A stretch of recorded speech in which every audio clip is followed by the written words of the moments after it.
मैं आज बहुत खुश हूँ क्योंकि आज मेरी पहली सैलरी आई है। अपने छोटे से शहर से मैं यहाँ अपनी पढ़ाई पूरी करने आया था। पापा तो चाहते थे कि मैं अपनी पढ़ाई पर ही ध्यान दूँ, लेकिन मैंने घर की हालत देखी है। पढ़ाई के साथ मैंने नौकरी भी की, घर का लोन भी है और पढ़ाई पूरी करने के बाद भी तो यही करना है। पार्ट टाइम एक जॉब ज्वाइन कर लिया जिसमें मुझे 12,000 रुपये मिल रहे थे। पहले मैंने महीने ही सैलरी लिए रक्षाबंधन मनाने मैं अपने घर के लिए रवाना हुआ। घर जाने में मुझे 6 घंटे लगते हैं। ट्रेन का सफ़र रहता है। सैलरी के पैसे मैंने अपने पर्स में रखे थे। त्यौहार का समय है, ट्रेन में जगह मिलना मुश्किल की बात है, लेकिन इन सब बातों को अब मैं मुसीबत नहीं मान रहा था, बल्कि इन सब के बावजूद मेरा मन खुश था। जेब में पैसे जो थे, पैसा पास हो तो खुशी होती ही है। इस बात का मुझे आज एहसास हो गया था। ट्रेन का लोकल डब्बा पूरा भरा था। मेरा स्टॉप लास्ट स्टॉप था। कई स्टेशन पर रुकती ट्रेन मज़े से चल रही थी।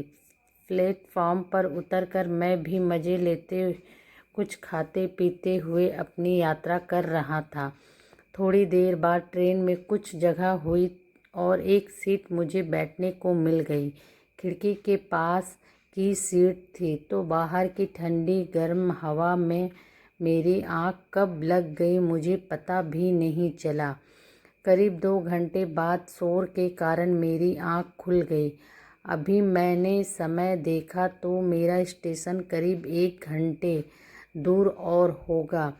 प्यास लगी। मैंने पानी की बोतल लेने के लिए अपने पैंट की पीछे वाली जेब में हाथ डालकर पर्स निकालना चाहा। मेरी तो जैसे जान ही निकल गई। मेरा पर्स मेरे पॉकेट में नहीं था। मैं एकदम से खड़ा हो गया और नीचे ऊपर अपनी सारे पॉकेट को चेक करने लगा। सीट के नीचे, बैग में, हर जगह देखा, लेकिन मेरा पर्स कहीं नहीं था। आस पड़ोस में खड़े और बैठे सब को भी पता चल गया था कि मेरा पर्स खो गया। मैंने सबसे पूछा भी, लेकिन सभी का जवाब ना था। सोने के पहले जिस प्लेटफॉर्म पर भी ट्रेन रुकी थी, लगभग हर प्लेटफॉर्म पर मैं ट्रेन के नीचे उतरा था कुछ न कुछ लेने। यहाँ किसी ने मेरा पर्स चोरी कर लिया। कोई ट्रेन में भीड़ का फ़ायदा उठाकर पर्स चोरी करके ले गया। मुझे कोई अंदाज़ा नहीं। कुछ घंटों पहले मैं खुश था, अब वो सारी खुशी मेरी चली गई। पर्स में पैसों के साथ मेरी कुछ आईडी भी थी, जिसके जाने का भी मुझे दुख था। मेरी पहली कमाई जिससे मेरा त्यौहार अच्छा होता, सभी के लिए मैंने उन पैसों से कुछ न कुछ लेने का सोच रखा था। मेरे लिए वो पैसे बहुत थे। बस मैं सर पकड़कर बैठ रहा। मेरा स्टॉप सबसे लास्ट था और वो भी आ गया था। ट्रेन से सब उतरने लगे। मैं बस वहीं अपनी सीट पर बैठा रहा, सबको जाते हुए उतरते हुए देख रहा था। मैं इतना लापरवाह कैसे हो सकता हूँ, यह मैं सोच रहा था। आखिर मैंने अपने पर्स का ध्यान क्यों नहीं रखा? यही सब सोचकर मैं अपने आप को बार बार कोस रहा था। ट्रेन खाली होने के थोड़ी देर बाद तक मैं वहीं बैठा रहा। फिर आखिरकार मैंने खुद को संभाला। मैं अपनी सीट से उठा और दरवाजे की ओर जाने लगा। आंखें मेरी अब भी यहाँ वहाँ मेरे पर्स को ही खोज रही थी। सोच रहा था कि क्या पता यहीं कहीं पड़ा होगा मेरा पर्स। इसलिए मैं सब सीट के नीचे एक बार फिर देखते हुए जा रहा था। मेरी नज़र एक पॉलीथीन पर पड़ी जो सीट के नीचे थी। उसको उठाकर मैंने खोल कर देखा।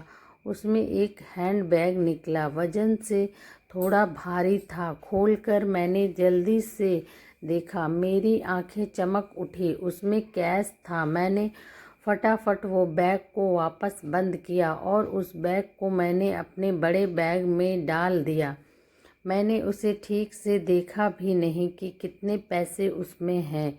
मैंने सिर्फ यही सोचा कि जल्दी से यहाँ से निकलूं। क्या पता जिसका बैग छूट गया कहीं वो वापस ना आ जाए। मैंने मन में यही सोचा कि शायद यह मेरे लिए ही छूटा है। भगवान चाहता है कि यह मुझे मिले। इसमें इतना पैसा है कि मेरी और मेरे घर वालों की कुछ समस्या तो हल हो ही सकती है।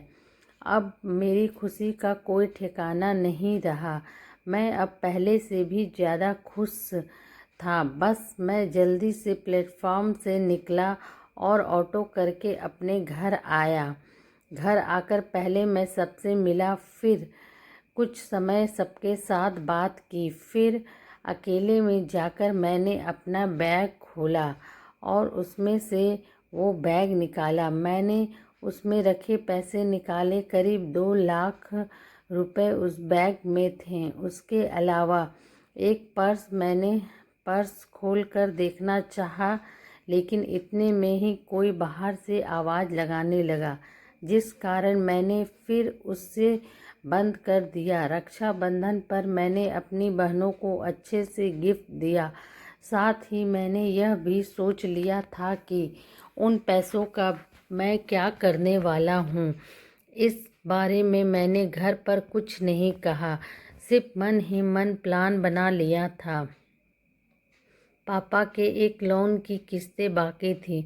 मैंने उसमें से उन्हें बिना बताए 30,000 रुपये किस्त भर दी। बाकी के पैसों को भी मैं ऐसे ही इस्तेमाल करने वाला था। मैं बस 3 दिन की छुट्टी पर आया था। वापस जॉब और पढ़ाई के लिए लौटने का समय हो गया था। मैं वापस ट्रेन में बैठ गया। इस बार मेरे बैग के साथ उसमें वो छोटा बैग भी था जिसमें करीब 1,60,000 रुपये थे। एक बार मेरा पर्स चोरी होने के बाद अब मैं ज़्यादा सतर्क हो गया हूँ। मुझे नहीं लगता कि अब मैं ऐसी गलती दोबारा करूँगा। मैंने अपना हाथ बैग से हटाया ही नहीं। प्लेटफॉर्म पर नीचे उतरते हुए भी मैं बैग को अपने साथ लेकर गया। करीब आधा सफ़र हो गया था। एक प्लेटफॉर्म पर गाड़ी रुकी। मैंने एक लड़के को जो चाय बेच रहा था बुलाया और बोला कि चाय दे। लड़के ने मुझे चाय भर कर दी और जैसे ही उसने मेरी तरफ देखा वो बिना पैसे लिए बिना कुछ बोले भागा। मैंने उसे आवाज़ लगाई कि भाई छोटू, कहाँ जा रहा है? अपने पैसे तो लेकर जा।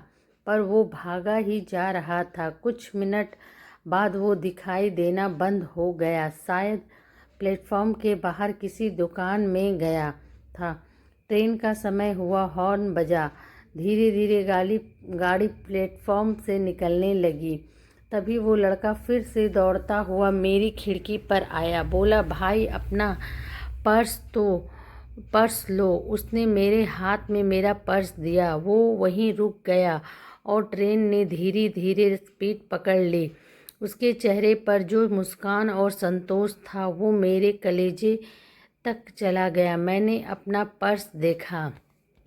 उसमें सब वैसा ही था। उतने ही रुपए थे, एक भी कम नहीं हुआ था।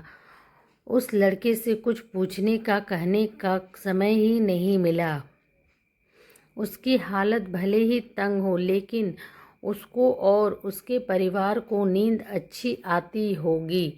अब मैं यह सोच रहा था कि भगवान अब मुझे क्या दिखाना और सिखाना चाहता है। मैंने एक बैग लिया और उसके पैसे अपने समझे, जबकि एक लड़का मुझसे काफ़ी छोटा मुझे ज़िंदगी की बड़ी सीख दे गया। मुझे यह सिखा गया कि मैं बेईमान हूँ। यह सारा पैसा बेईमानी का है। भले ही मैंने यह चुराया नहीं, लेकिन मैंने यह भी कोशिश नहीं की जानने की कि यह पैसा किसका है। एक लड़का मुझे बेईमान से ईमानदार बना गया। मैंने अपने कमरे में जाकर सबसे पहले उस बैग में देखा कि कहीं कुछ पता एड्रेस मिल जाए। उसमें एक पर्स था जिसमें एक एड्रेस मुझे मिला। मैंने उस पते उस बैग को भेज दिया। साथ ही एक चिट्ठी भी लगी जिसमें मैंने लिखा कि इसमें जितने पैसे कम हैं मैं अपनी सैलरी से वापस कर दूंगा। इस नोट के साथ मैंने अपना नंबर भी छोड़ा। मुझे नहीं पता था कि उनके लिए पैसे के लिए वो मुझे माफ़ करेंगे या नहीं, लेकिन अब मैं हर बात के लिए तैयार था। मुझ में न जाने कैसी इतनी हिम्मत आ गई। कुछ दिनों में ही उनका फ़ोन आया। बुजुर्ग थे। उन्होंने कहा कि उनके हाथ से यह पैसा ना जाने कहाँ रह गया था। किसने कब लिया उन्हें भी पता नहीं चला। उन्होंने मुझे बहुत दुआ और आशीर्वाद दिया। कहा कि बचे पैसे वापस नहीं दो तो भी चलेगा, लेकिन मुझे वो वापस देना है। पैसा और बैग मिलने की खुशी इस शांति के आगे कुछ भी नहीं थी। यह कुछ अलग ही थी। उस लड़के ने मेरी ज़िंदगी बदल दी। भगवान मुझे यह सीख देना चाहता था कि आपको यह कहानी कैसी लगी हमें कमेंट कर ज़रूर बताएं। इसी तरह की अच्छी कहानियाँ आप यहाँ पर सुन सकते हैं। यहाँ उपस्थित शिक्षाप्रद कहानियाँ आपका मनोरंजन करने के साथ दिशा भी देगी। तो बने रहिए हमारे साथ और हमारे प्रयास को सफल बनाएं। और प्लीज़ चैनल को लाइक, शेयर और सब्सक्राइब ज़रूर करें। Thanks for watching Tabassum voice story.